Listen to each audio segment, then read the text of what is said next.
Joey Hernandez ng Solid Snakers. Ano masasabi nyo ngayong nanalo kayo ng Game 2 and na-force nyo na magkaroon ng Game 3? Alam naman namin Game 3. Di iba talaga pag kompleto kami. Yung una, kulang na kami. Medyo sinuwerte lang yung niyan, Chambalers.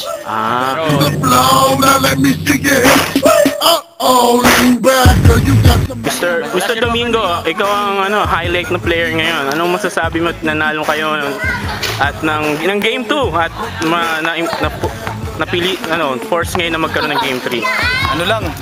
Teamwork siguro, dahil noong una nahirapan kami dahil lima lang kami, walang sub. Nung dumating ngayon yung isa, si Joey, ayun na, sigurado na. Ano masasabi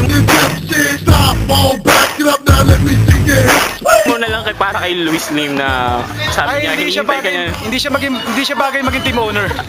Hindi niya kayang i-handle yung team. Okay, sige. Maraming salamat, Mr. Robert Domingo. Now drop it low and let me see your hips. Down to the floor, now let me see your hips. Uh-oh, let it pop, ladies, drop it like it's hot. Hell yeah, that's the spot. Now bring it back to the top.